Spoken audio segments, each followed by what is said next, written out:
Que grande vitória de João Fonseca, meus amigos. Pelo Masters 1000 de Montreal, João Fonseca pegou Casper Ruud, número 14 do mundo, e conseguiu vencer em sets diretos em um jogo que traz muitos ensinamentos pra gente e que também acabam afastando um fantasma que todo mundo estava com medo pelo período que ele estava parado. Muitas pessoas acharam que a falta de ritmo poderia ser um fator que seria decisivo na sua campanha do Masters 1000 de Montreal, mas o fato é que o João está conseguindo superar tudo isso, superar todos os obstáculos. Hoje enfrentou um adversário de altíssimo padrão, já foi número 2 do mundo, atualmente é número 14 do mundo e teve uma vitória que, principalmente dentro daquilo que ele fez no segundo set, poderia realmente ser ainda com uma tranquilidade maior, porque no segundo set, de fato, o João deslanchou, meus amigos. Hoje a gente vai conversar um pouquinho sobre essa vitória sensacional do João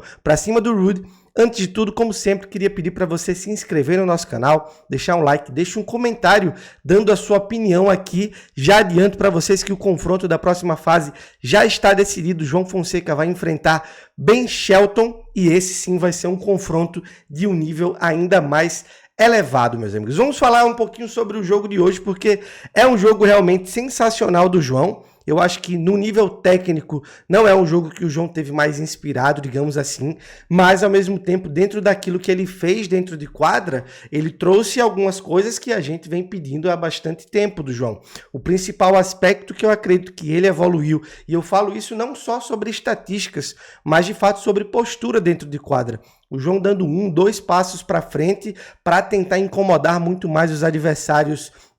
através das devoluções, tentando angular muito mais as bolas na devolução e não somente batendo de uma maneira mais chapada ou devolvendo de uma forma um pouco mais passiva, como é o que aconteceu, por exemplo, na partida dele diante do Medjedovic. Então a gente já consegue ver que de fato o João está trabalhando junto à sua equipe técnica para poder melhorar em alguns aspectos do seu jogo que antes eram algumas deficiências, podemos dizer assim. O João conseguiu de fato incomodar muito mais o Casper Ruud e eu diria que a partida de hoje foi separada em 2 pontos bem distintos, digamos assim. Antes da quebra, o João parecia estar um pouco mais errático, com a postura um pouco mais morna dentro de quadra, digamos assim, e a partir do momento que o norueguês quebrou o João, parece que acendeu nele um senso de urgência de que precisaria ir um pouco mais para o limite para poder conseguir a vitória, e a partir daí o João já mudou sua forma de se comportar. O primeiro set foi um primeiro set muito mais errático, tanto no aspecto do João quanto do aspecto de Casper Ruud, e aí é uma coisa muito curiosa, porque de fato o Ruud não é um jogador que é tão conhecido por ser errático, é um jogador que erra muito pouco, que não costuma arriscar tanto dentro de quadra. De fato ele não é um cara que vai a todo momento para o limite, mas ao mesmo tempo também é um cara que erra muito pouco. Hoje ele errou acima da média daquilo que ele costuma errar, e isso também é um reflexo daquilo que o João fez com ele, colocando ele no limite a todo momento, e principalmente a partir do segundo set o Ruud precisou mudar completamente o seu estilo de jogo, precisou definir pontos de uma forma muito mais agressiva do que ele está habituado a fazer. Podemos dizer que o João tirou o Ruud completamente da sua zona de conforto,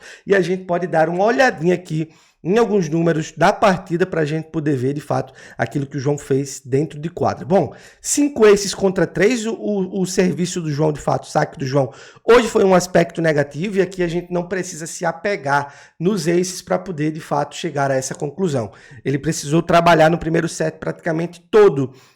com o segundo serviço. O primeiro serviço dele em um percentual extremamente baixo, conseguiu reverter um pouco disso e terminou a partida com 63% do primeiro serviço em quadra, que é um número mediano, digamos assim, mas isso é muito mais reflexo daquilo que aconteceu no primeiro set. Acredito que no primeiro set o João terminou abaixo de 60%, que é um número bem negativo. Hoje mesmo ele comentou sobre isso na entrevista, que de fato é uma coisa que não conseguiu acontecer tão bem hoje e que ele vai trabalhar já a partir de amanhã, mas a gente também precisa entender que as bolinhas que estão sendo usadas aí no Masters 1000 de Montreal estão sendo bolinhas bem criticadas. O próprio Zverev atribuiu a derrota dele para o Griekspoor por conta das bolas também, por conta das quadras, e esse tipo esses equipamentos, digamos assim, são coisas que podem estar fazendo com que os tenistas fiquem um pouco mais erráticos além daquilo que eles são. Então, é um ponto a ser observado, mas o fato é que no segundo set o João conseguiu sacar um pouco melhor, conseguiu trabalhar um pouco melhor com o seu primeiro serviço. A gente consegue ver que o percentual de pontos vencidos através do primeiro serviço dele foi bom, porque quando ele conseguiu colocar o primeiro saque em quadra, aí sim ele conseguiu incomodar o Ruud, vencendo 73% dos pontos. Através do segundo serviço foi bem equilibrado, o Ruud venceu 56% dos saques e o João venceu 54%, mas aqui chega numa estatística que acaba demonstrando o quão decisivo esse garoto é. Ele é meio maluco da cabeça, né? A gente precisa ser bem sincero, ele salvou, na verdade, 6 breakpoints de 7, meus amigos. Todas as vezes, praticamente, que o Ruud ia para o limite, que tinha um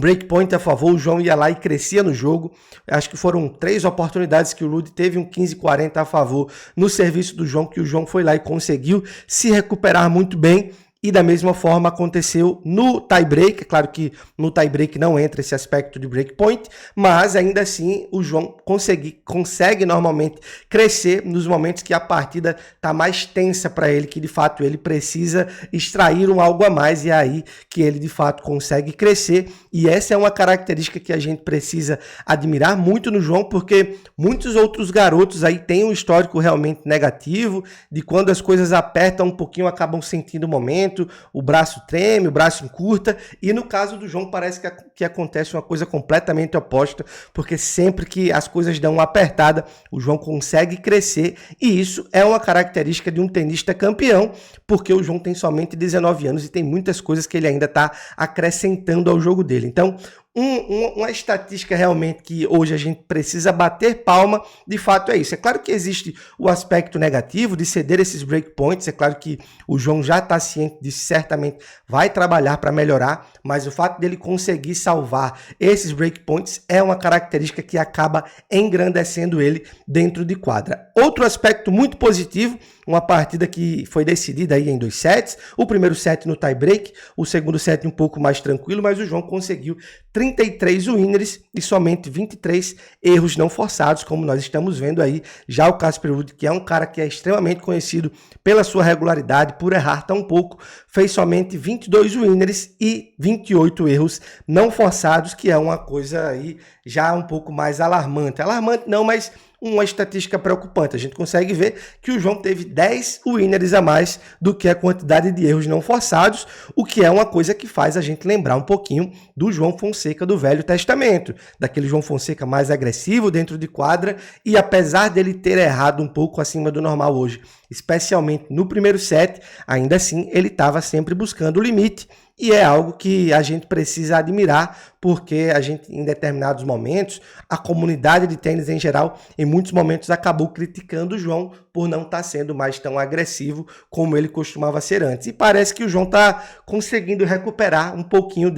disso aí. Então, meus amigos, uma vitória sensacional de João Fonseca, está classificado aí para as 8ª de final do Masters 1000 de Montreal, igualando aí uma campanha do Guga em 2004, o pessoal da ESPN falou. Realmente a gente precisa ficar muito feliz de ver um tenista brasileiro que está conseguindo igualar alguns números. É claro que isso não é uma comparação de tenistas, de carreiras nem nada, mas só da gente estar vendo um garoto de 19 anos que está conseguindo reeditar algumas campanhas que o Guga fazia, já é uma coisa que salta aos olhos de certa forma, por mais que a gente nunca queira fazer essas comparações, porque essas comparações sempre são injustas. E aqui a gente já consegue ver um pouquinho do caminho de João Fonseca, ele que venceu o Casper Ruud, agora vai enfrentar o Ben Shelton em um confronto extremamente complicado. Se vencer o Ben Shelton, mais provável é que enfrente o Mensik, e se não for o Mensik, vai ser o Zandschulp, né, o holandês. Então, meus amigos, a chave do João tá complicada de fato, a gente tá vendo chaves de outros tenistas aí que estão se abrindo. No caso do João só vem pedreira, é Casper Ruud, é Ben Shelton, é Mensik, São jogadores extremamente complicados na quadradura, mas da maneira que o João está conseguindo crescer nas partidas e realmente crescer de desenvolvimento com o decorrer dos jogos, não dá para a gente cravar absolutamente nada da próxima partida. Acredito que o Shelton tem um leve favoritismo, principalmente por conta do seu saque. Ele é um cara criado, né, formado no college, ou seja, é um cara que sempre jogou em quadras duras, essa é a sua melhor superfície, mas a gente não pode descartar nada, porque eu tenho certeza que esse confronto vai ser um jogão. Então, meus amigos, eu queria pedir para você se inscrever no canal, deixar um like, deixa um comentário aí dando a sua opinião. Estou gravando esses vídeos um pouquinho mais na correria, tô de mudança de casa, mas em breve vai estar tudo organizadinho aí e a gente volta com os vídeos da maneira como sempre foram. Um abração para todo mundo e tchau, tchau.